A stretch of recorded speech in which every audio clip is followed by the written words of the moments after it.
Your life is an expression of your programs because 95% of your life comes from the subconscious.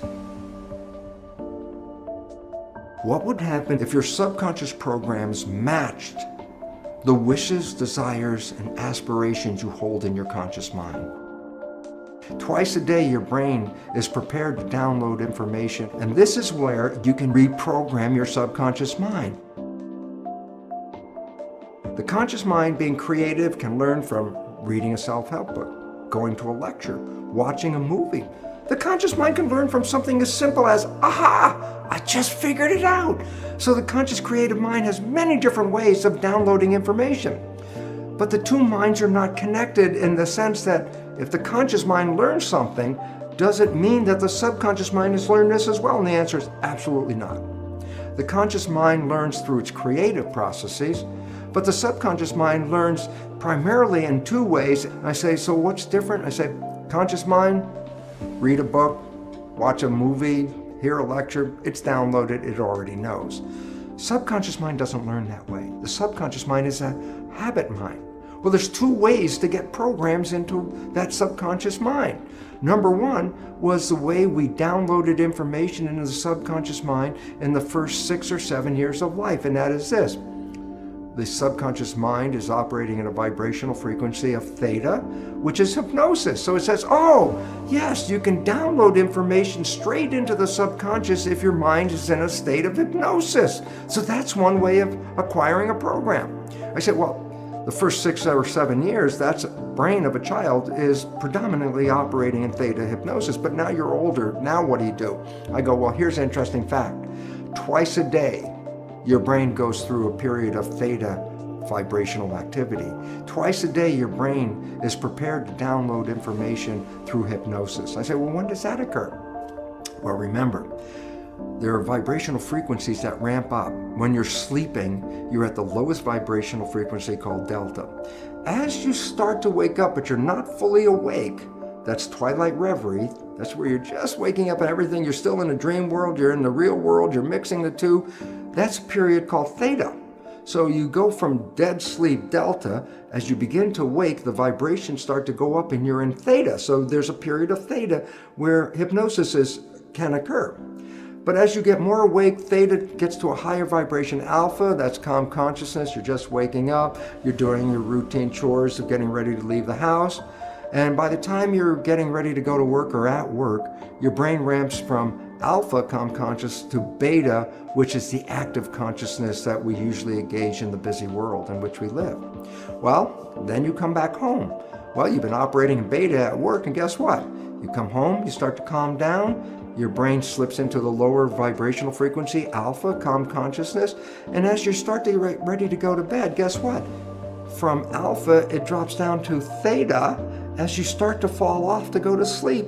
And when you finally are in sleep, you go from theta to delta. So that means as you're going to sleep, as you're going from the alert state to the sleep state, you also pass through theta.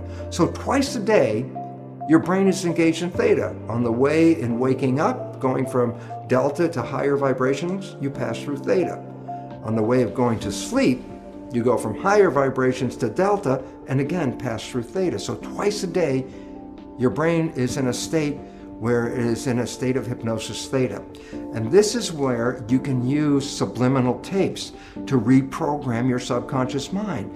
As you go to bed, if you put earphones on with subconscious programming to change whatever behaviors you want to change, as you're going to bed, those earphones on your head, as you go into theta, your alpha consciousness is now disappearing. You're in theta, and in that period of theta, which is twilight reverie, the recording of the tape is being downloaded straight into the subconscious. And that's how subliminal tapes work. So if you want to change a program, you can select a tape that will have the program that you desire to put into your mind.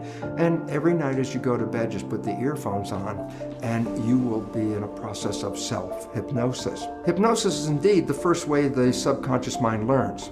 But after you pass 6 or 7 years of age, the subconscious mind learns in a different way, and that is called habituation. Meaning, if you repeat something and repeat it and repeat it, the subconscious mind will download it and make it a habit.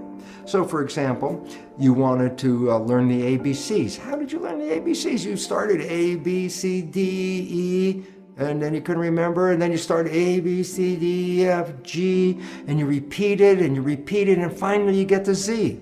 And guess what? After repeating the alphabet hundreds of times, there's a point where now it's part of the subconscious. So guess what? It's now downloaded in your mind. If I ask you to give me the sequence of the alphabet, you can simply rattle off unconsciously A through Z without even thinking about it. Why? You created a habit that downloaded the alphabet. So, after you're 6 or 7, and you want to change programming your life, a way of doing it is the conventional way, is creating a habit, repeating something on almost a religious level. Let me just make it clear. A sticky note on the refrigerator is not a habit. A sticky note on the refrigerator is more or less a wish. Every time you look at it, I wish that would be true, but that's not a habit. A habit means you have to do something and repeat it and repeat it and repeat it. That's the way you learn everything after you're 7, and that's how you learn how to drive a car, for example, or the work that you do, or whatever activities you get involved with. When you repeat them, they become habits in the subconscious mind. But now comes a very important issue. What are the programs you have to change in your subconscious mind? Especially important is the fact that most of these programs were introduced into you even during the last stage of pregnancy, the last trimester, in the first 6 or 7 years of your life. So I say to you, well, tell me about the programs that you learned when you were 1 year old. Tell me about the programs you learned when you were 2 years old. And you go, I don't know, I wasn't consciously aware of those things. I go, yeah, because consciousness started more around 6 or so. So I say, well, how do you know then the programs that you have? Here's the fun part of the whole thing. Science has revealed that we operate our lives 5% of the time from the conscious mind, and 95% of the time our behaviors are controlled by the programs in the subconscious mind. What does it mean? It's simple. Your life is essentially a printout of your subconscious programs. That's what you're operating 95% of the time. So you want to know what the programs are? It's very simple. Look at your life. The things that work for you and that come to you and the things that you want come to you because you have programs in the subconscious that encourage their being there. But anything you struggle with, anything you have to work hard at, anything you put an effort into, you're doing that because you're trying to overcome a program of limitation that is preventing you from going there. So all you have to do is look at your life and say, hey, what works for me works because I already have programs to support that. What I'm struggling with in life, I'm having a problem with because I have subconscious programs that do not encourage that behavior. So right away you automatically know, what behaviors do you want to change? They're the ones that you have difficulty with. Okay, how do you change them? Well, you can use self-hypnosis, the subliminal tapes. You could change them by creating new behavioral habits that you repeat every day religiously, changing the old behavior and rewriting it live every time, saying, no, don't do it that way. No, don't do it that way. Talking to yourself and saying, that's not what I want. This is what I want. And you constantly repeat this to yourself. Guess what? Habit will inevitably change that program and put it into the new program. So now we're down to a very fundamental understanding of life. And that fundamental understanding of life is this. Your life is an expression of your programs, because 95% of your life comes from the subconscious. That if you want to change your life, you could do either of two things: stay in the conscious mind, be mindful, or two, rewrite the programs in your subconscious mind. Think about this. How many of us talk to ourselves and say, oh, come on, Bruce, don't do that. That's such a stupid thing. And I'm talking to myself to try to change a behavior. And it's very frustrating because the more I talk at myself, the less the behavior is changing. And the more I talk, the more angry I get with myself because I'm not listening to my own suggestions. And then I ask people to stop for a moment. I say, you're talking to yourself. Who are you talking to? And you say, well, I'm talking to my subconscious mind. I go, well, there's the problem. The subconscious mind is like a tape recorder. There's nobody in there. So all of that effort to try to change the subconscious mind by talking to it is a waste of time for a very simple reason. There's nobody in there to respond to your new wishes and your new desires. You actually have to engage hypnosis, habituation. What is the consequence of rewriting it? And simple answer is this. What would be the consequence if your subconscious programs matched the wishes, desires, and aspirations you hold in your conscious mind? Thank God we can reprogram the subconscious mind.